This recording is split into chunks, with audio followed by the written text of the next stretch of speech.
En manchette ce soir, le procès de James Testa reprend à Rouyn-Noranda. L'accusé amorce son témoignage. Écart du prix de l'essence entre les différentes villes de la région. C'est les pétrolières. Hein. Déjà qu'on voit déjà la différence avec l'Ontario en plus. Et le Tour de l'Abitibi reçoit un important prix de rayonnement.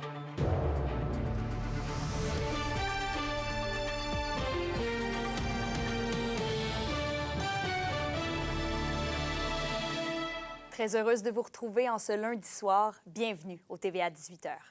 Le procès de James Testa entre dans un nouveau chapitre aujourd'hui avec le début de la présentation des témoins de la défense. Et Alexandre, déjà, James Testa a été appelé à la barre pour témoigner. Absolument, Kémilia. C'est devant une salle pratiquement vide que l'accusé de plusieurs chefs d'accusation, dont agression sexuelle, traite de personnes, harcèlement criminel et menaces, a débuté son propre témoignage. C'est un témoignage qui devrait s'étaler sur plusieurs jours, de sorte que ce matin, on a débuté par remonter loin dans l'histoire de l'homme et tranquillement, on est arrivé cet après-midi à ce chapitre sombre de ce qui s'est passé il y a quelques années dans sa demeure à Rouyn-Noranda. Bon, la défense entend présenter un tout autre portrait du milieu de vie particulier qui était le foyer Testa. Une maison non de l'horreur, mais plutôt de l'essai-erreur, où chacun avait sa place. James Testa a raconté comment les résidents en sont arrivés à demeurer chez lui. Il a également témoigné du tempérament explosif des résidents, qui pouvaient eux-mêmes disjoncter pour un oui, pour un non, dit-il. L'attitude agressive du clan était donc partagée entre les résidents et M. Testa a mentionné s'être senti souvent comme une balle de ping-pong à travers les abus des autres. Donc, Kémilia, est-ce que M. Testa se présente comme une victime? Chose certaine, on a passé la journée à dépeindre des résidents dangereux, imprévisibles, qui plaçaient James Testa en situation d'impuissance. Cela dit, on n'est toujours pas rentré dans le sujet des agressions de nature sexuelle. Beaucoup d'événements restent à être abordés avec le principal intéressé. Le contre-témoignage de la Couronne devrait commencer demain en fin d'après-midi et 3 autres témoins de la défense sont attendus dans les prochains jours. On vous revient évidemment avec la suite. Merci, Alexandre. Et le prix de l'essence fait encore parler dans la région. Les stations de service de Val-d'Or affichent un prix au litre plus élevé que ceux de Rouyn-Noranda. Et William, on parle quand même de plusieurs cents. Effectivement, Kémilia, à Val-d'Or, on faisait le plein ce matin environ 5 cents plus cher qu'à Rouyn-Noranda pour un plein ordinaire. La plupart des stations de service de Val-d'Or affichaient un prix avoisinant le 1,60 $ du litre, alors qu'à Rouyn-Noranda, ça approchait plutôt le 1,54 $ et le 1,55 $ du litre. Et la raison du pourquoi qu'une telle différence est marquée en région, c'est pas tout à fait clair. CA Québec évoque la proximité de Rouyn-Noranda à l'Ontario pour expliquer la différence de prix. Est-ce que ça pourrait l'influencer, justement, ce prix-là? Mais ils sont tout de même conscients que ce n'est qu'une centaine de différences de kilomètres avec Val-d'Or. La concurrence entre les stations serait possiblement aussi une raison de la différence de prix. Je vous laisse entendre un des porte-paroles de CA Québec. C'est une situation qu'on souhaite d'un point de vue consommateur. Ce qu'on veut, c'est que les stations-service baissent le prix pour aller chercher justement la plus petite marge possible, donc qu'on paye l'essence moins chère. Malheureusement, des fois, ce qu'on voit, c'est justement dans une région donnée, il y en a qui vont le faire, mais un peu plus loin, 1 heure et demie de route, par exemple, ça ne sera pas le cas. Et là, malheureusement, on a l'impression souvent là, que nous, dans certaines régions, on va surpayer pour notre essence. Et William, la bourse du carbone gérée par le gouvernement québécois ne fait pas l'unanimité. Effectivement, Kémilia, comme plus de la moitié des Québécois, d'après les derniers sondages, plusieurs automobilistes m'ont fait part de leur souhait de voir retirer la bourse québécoise, la taxe québécoise sur le carbone. Mais le gouvernement Legault a tout de même fermé la porte dans les dernières semaines à l'abaisser, cette même taxe. Je peux vous laisser entendre quelques-uns des automobilistes que j'ai rencontrés plus tôt aujourd'hui. Ça me dérange un peu en cause des taxes du gouvernement, là, parce que comparé à l'Ontario, c'est ça qui me dérange. C'est les pétrolières. Hein. Déjà qu'on voit déjà la différence avec l'Ontario en plus. On va leur un peu. Je crois que la compétition fait que ça fait une différence de prix entre chaque endroit. On ne peut pas empêcher la compétition, puis c'est le libre choix à la compétition. C'est coquin. Des fois, quand tu tombes en vacances, ils montent. Hein? Et en terminant, Kémélia, nous avons contacté différentes stations de service à Val-d'Or pour leur demander pourquoi le prix est tant différent qu'à Rouyn-Noranda. Et ils nous ont dit qu'ils ne savaient pas pourquoi. D'accord, merci William. Et la Caisse des jardins de l'Abitibi-Ouest fermera ses centres de services de Macamic et Palmarol dans moins de 2 semaines, le 27 juin prochain. Ces fermetures s'expliquent notamment en raison d'une diminution importante du nombre de transactions effectuées au comptoir au cours des dernières années. Les personnes qui résident dans ces secteurs vont devoir se déplacer du côté de la Sarre pour obtenir des services, mais à noter que les guichets automatiques vont demeurer en fonction. On va éliminer les comptoirs, le service au comptoir à partir du 28 juin 2025, en même temps à Macamic et puis Palmarol. Mais je veux quand même ajouter que pour le conseil d'administration, c'est très, très, très important d'accompagner. On a un accompagnement personnalisé. Tous les membres exclusifs vont être contactés au moment où on se parle. Ils ont presque tous été contactés directement pour savoir s'il y avait des enjeux. Puis s'il y en avait, par exemple, qui avaient besoin, qui n'avaient pas Internet ou qui n'utilisaient pas des appareils électroniques, bien, on peut faire la majorité des transactions par téléphone. Et on poursuit avec la mielerie de la Grande Ourse de Saint-Marc-de-Figuerie qui a annoncé qu'elle ne sera pas en mesure d'ouvrir la buvette et de faire les safaris apicoles cet été. Elle mentionne vivre des moments difficiles et qu'elle devra opérer en équipe réduite pour les prochains mois. La mielerie veut prendre un pas de recul dans le but de pouvoir assurer la survie du service dans les prochaines années. Les produits resteront disponibles en boutique, mais aucun produit ni service de restauration ne sera disponible sur place. Vos réponses à la question du jour TVA. Une présentation de la Clinique infirmière Nord-Ouest partout dans la région. Nous vous offrons des consultations rapides avec des infirmières et infirmières praticiennes spécialisées et un nouveau service de téléconsultation. Contactez-nous pour plus d'informations ou visitez notre site Web. Et à la question du jour, on vous demandait « Êtes-vous préoccupé par les difficultés financières que vivent des entreprises de la région? » Vous avez répondu oui à 73 %. Et ensuite, un homme de 75 ans est porté disparu à Témiscamingue. François Saint-Denis n'a pas été vu depuis samedi soir vers 19h30 alors qu'il se trouvait dans le secteur de la rue Boucher. Il aurait quitté les lieux à pied et depuis, personne n'a eu de ses nouvelles. Ses proches craignent pour sa santé et sa sécurité. Comme vous pouvez le voir à l'écran, François mesure 1,78 m, pèse 91 kg, a les cheveux blancs et les yeux bruns. Toute personne ayant vu M. Saint-Denis ou possédant de l'information est invitée à contacter le 911 ou la centrale de l'information criminelle de la SQ. Et un sexagénaire a perdu la vie dans une collision survenue vendredi en fin d'après-midi du côté de Launay, à l'ouest d'Amos. L'homme qui circulait en direction sud sur la route 111 a dévié de sa voie avant d'entrer en collision avec un poids lourd qui circulait en sens inverse. Un enquêteur a été appelé sur les lieux dans le but d'évaluer les circonstances. Et selon les conclusions, c'est un malaise subi par l'automobiliste qui sera à l'origine de l'accident. Le conducteur du poids lourd n'a, quant à lui, subi aucune blessure. En éducation maintenant, l'Université du Québec en Abitibi-Témiscamingue soulignait ce samedi la diplomation de 1500 nouveaux finissants et finissantes cette année. La communauté de l'UQAT compte maintenant plus de 25 000 personnes. Les médailles du gouverneur général ont été remises à Nicolas Robert du baccalauréat en sciences comptables et à Claudie Audet, finissante à la maîtrise en recherche en sciences de la santé. Et 2 doctorats honoris causa ont aussi été distribués à des bâtisseurs culturels, d'abord à Jacques Marchand, pionnier de la musique symphonique dans la région, et ensuite à Yves Sioui-Durand, figure emblématique du théâtre autochtone. Et maintenant, les grands chefs des nations autochtones Atikamekw et Anishinaabe dénoncent fortement le projet de loi qui vise à moderniser le régime forestier. Selon eux, la loi ne respecte pas les droits ancestraux des Autochtones reconnus dans la Constitution canadienne. Dans une lettre adressée à François Legault, les 2 nations dénoncent aussi le climat de tension créé par Québec et le fait que les recommandations des Premières Nations au sujet de la foresterie soient complètement ignorées. Et sur un tout autre sujet, Tourisme Abitibi-Témiscamingue reçoit plus d'1 400 000 $ de la part du gouvernement provincial. Et c'est pour implanter le service Oriance Réseau, un programme d'accompagnement de l'entrepreneur touristique qui permet d'offrir des outils, mais aussi des solutions concrètes pour améliorer la performance des entreprises. Et en plus de donner un coup de pouce à Tourisme Abitibi-Témiscamingue, l'aide financière bénéficiera à 4 autres partenaires.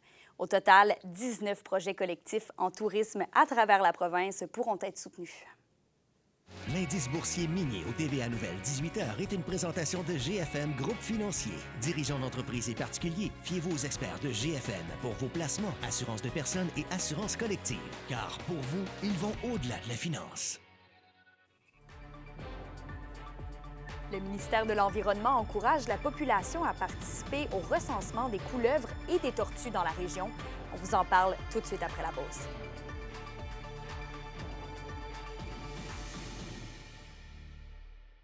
Les SADC de l'Abitibi-Témiscamingue et du nord du Québec vous présentent la bonne nouvelle économique TVA. Depuis le 21 avril dernier, M. Olivier Breton de Chibougamau est heureux d'accueillir la clientèle dans son nouveau commerce IGA Breton. Un investissement de 1,5 million de dollars a permis l'acquisition de l'épicerie, la modernisation de l'affichage des prix, ainsi que le maintien de 55 emplois. Les SADC, partenaires de l'économie de la région.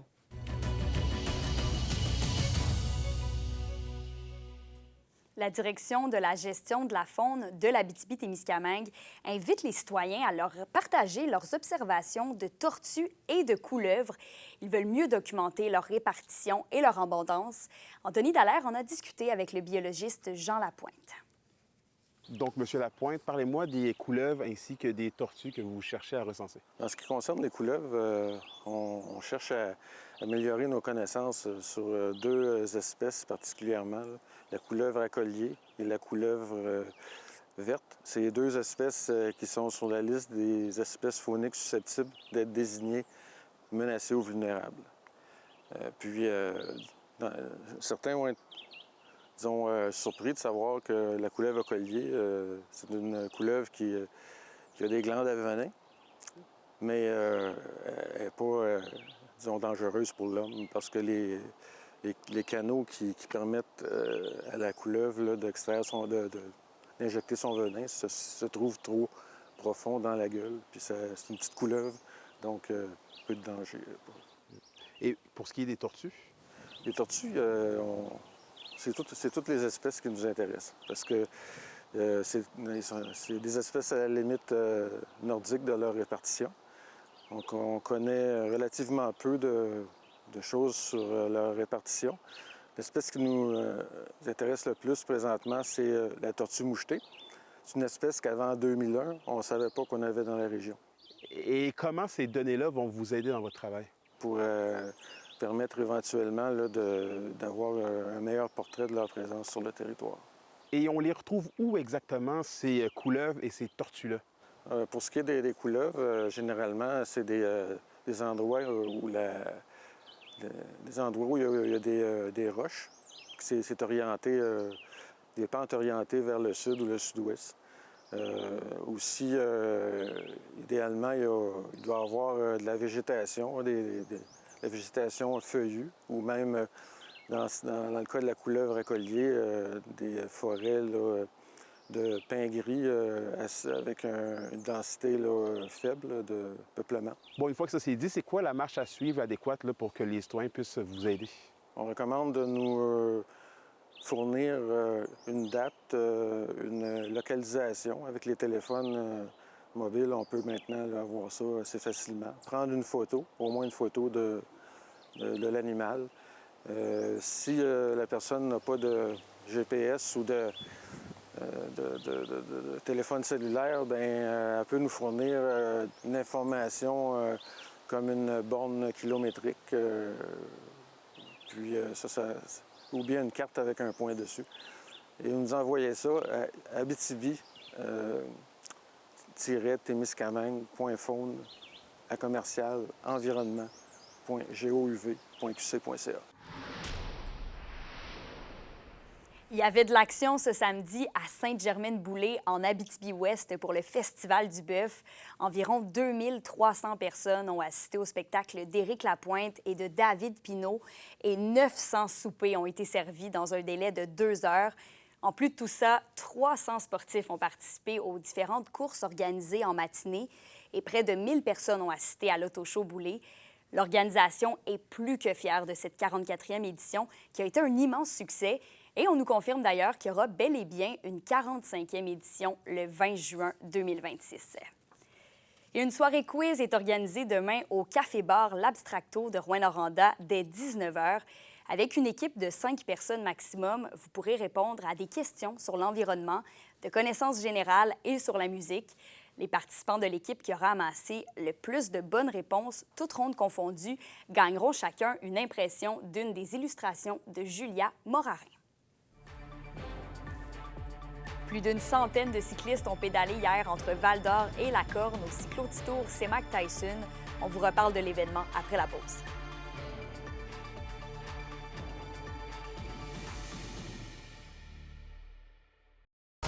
Les sports vous sont présentés par Thibaut Géant, votre concessionnaire de confiance à Rouyn-Noranda, là où qualité et choix se rencontrent. L'organisation du Tour de l'Abitibi reçoit les honneurs du prix Hector Fabre 2024, annoncé ce matin par la ministre Martine Biron. Par son impact international et son dynamisme, l'événement cycliste s'est démarqué. Élise Tessier nous en dit plus.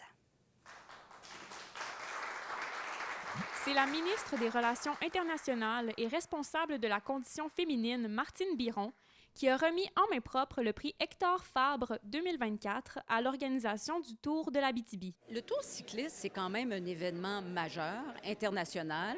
Et pour gagner ce prix-là, il faut avoir un événement ou une organisation ou un individu qui a fait rayonner le Québec sur la scène internationale. Et le Tour cycliste, vraiment, avec 55 ans d'histoire, c'est difficile de passer à côté. Et je sais que c'est un événement majeur. Et quand vous allez en France, en Suisse, en Hollande, aux Pays-Bas, je peux vous dire que tu dis le Tour cycliste d'Abitibi et les gens savent exactement de quoi on parle. Pour la présidente de l'organisation, Mélanie Rocher, c'est une grande fierté de voir la région rayonner sur la scène internationale. Nous, là, l'Abitibi, on est une grande région, mais petite en même temps. Donc, c'est important pour nous de se démarquer à travers le Québec et de démontrer que c'est pas parce qu'on est petit qu'on n'est pas grand.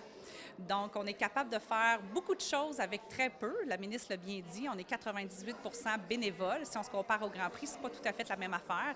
Donc, on est capable de montrer au restant du Québec, mais même au restant du monde, à quel point on est capable de faire de très grandes choses et de se démarquer à travers le monde.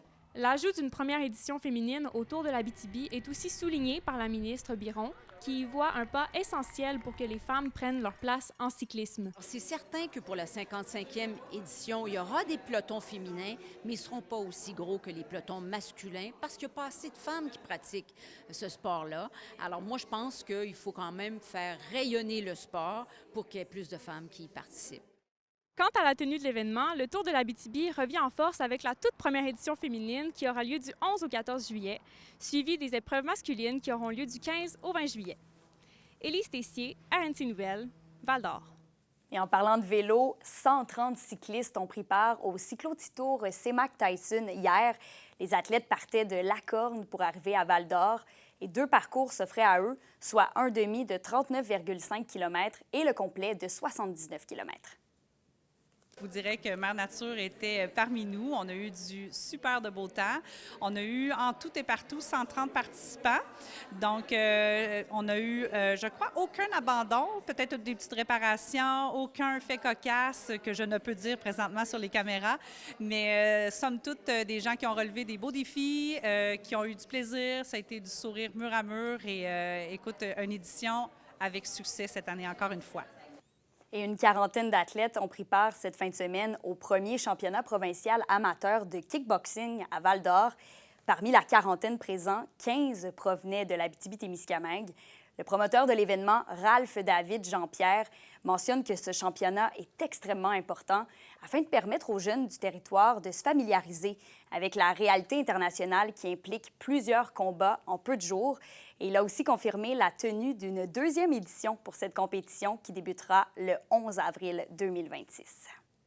les jeunes ont vécu une certaine réalité qu'ils n'avaient jamais vécue dans le passé, qui veut dire de faire plus d'un combat durant une fin de semaine.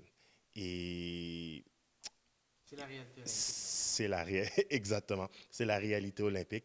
Ça fait que pour les élèves, pour les athlètes, ça va les permettre de pouvoir voir non seulement sur un point physique et mental, et pour les coachs aussi, les entraîneurs, voir comment ils doivent préparer la préparation physique et la préparation mentale de ces athlètes-là pour pouvoir les amener à ce niveau international.